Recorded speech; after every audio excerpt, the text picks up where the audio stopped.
The Android Invasion, the fourth serial of Doctor Who's 13th season, first broadcast in 4 parts from the 22nd of November to the 13th of December 1975. Now, this is one story that I don't know if I'd write home about as one of the best, but I think it is still an enjoyable story. I think it's like one of my favourite Doctor Who stories, The Unicorn and the Wasp, in that the stakes aren't particularly high, but it's one that you can just stick it on and enjoy it. The Fourth Doctor, played once again by Tom Baker, and Sarah Jane Smith, once again played by Elizabeth Sladen, arrive seemingly back on Earth, in the middle of the countryside, for which Sarah states she loves the smell of the ground after rain, although, as the Doctor points out, with the atmosphere, it kind of rained for at least a week, so how can the smell be there? But anyway, they eventually find themselves outside a fictional village of Devesham, which Sarah has stated she previously reported on for an article. And while there, they seem to think that the townsfolk are acting a little bit odd.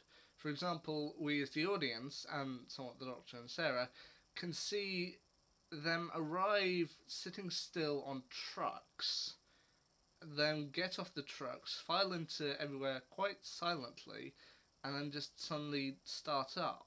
It's just like, well, what's going on here? Even when they tried to go to a military base in order to contact a unit, thinking this is a little bit odd, they find that the friends they knew there, some of them, are actually a bit odd, including John Benson, played once again by John Levine, and Harry Sullivan, played once again by Ian Marter. Now, this would be the final time that these two would appear in the show. I don't know exactly at the minute what happened to John Levine, but I know that Ian Marter sadly passed away in the 1980s. But what they ultimately discover is that everyone in town is an android. Okay, robotic duplicates created of them. Even Sarah ends up with a robotic duplicate at some point, which briefly manages to fool the Doctor. But apparently this is all down to a guy called Guy Crayford, played by Milton Johns. Now, he was originally an astronaut from Earth, and what essentially happened was he has been missing for 2 years in space. He's presumed dead, but he was found in space by a set of creatures called the Kral, with their leader being Strigan, played by Martin Friend. Now, what Crayford essentially expects them to do is that he expects that they're going to return him back to Earth, as he asked them to, and that they're going to replace a few key figures with androids on Earth, and then they'll just end up living there and having partial control, which he doesn't necessarily mind that much.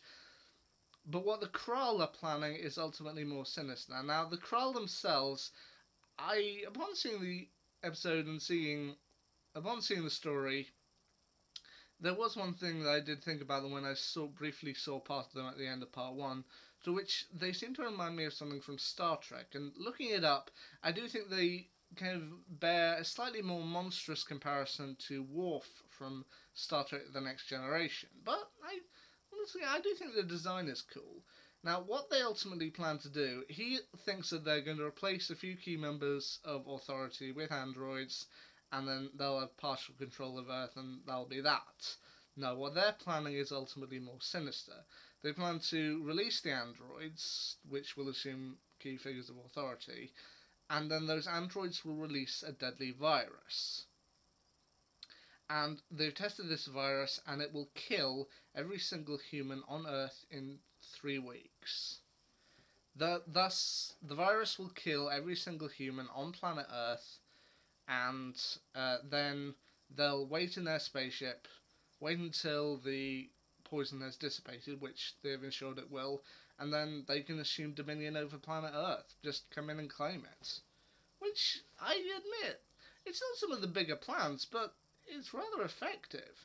I mean, they ultimately want to do this because their home planet of Obsidon, where it turns out they've landed the TARDIS, is slowly becoming more and more radioactive, and they won't be able to live there much longer. So they're going to go to a new planet, kill off the population there secretly, and then just assume the planet. Which, yeah, I mean, while it's not a nice plan, it ultimately looks to be effective. Now, Apparently, in this story, they also did want to include the Brigadier, but sadly, Nicholas Courtney was unavailable at the time, so they passed it off that he was in Geneva. So instead, they've got in the lead role Colonel Faraday, played by Patrick Newell, who he does his job. I think he's a little bit more pompous than the Brigadier, who Nicholas Courtney ultimately plays him as a little bit more kind of reserved and humble, whereas I think Colonel Faraday is a little more kind of uptight, but he does the job well. And with the village that they use, the fictional village of Devesham, I think, like Ledworth, it's just kind of quaint enough and believable enough that you think this actually could be a real place. I mean, I personally went for ages believing Ledworth was a real small village somewhere in northern England, but apparently it's not, and I briefly thought the same thing of Devesham. Like, maybe I was thinking of something like Evesham or somewhere, but I actually thought Devesham looked to be a real place. I mean, ultimately I know it's not, but I do think this is a good story. I mean, as I said, it's not necessarily one of the greats, and I don't know if it would be one you'd necessarily write home about, but I think this is another one that you can just sit down and enjoy it. Just 4 episodes and a nice kind of look to it. It does also, I think, have a rather clever ending, which I won't spoil here, but once again, yeah.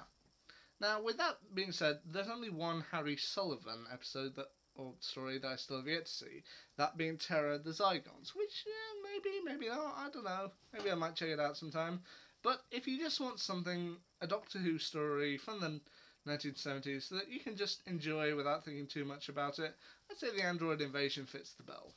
Anyway, that's my quick thoughts on The Android Invasion. What will be the next classic Doctor Who story I review? Once again, at this point, I don't know. It might be Terror of the Zygons, I might be going a different direction. Anyway, until next time, see ya.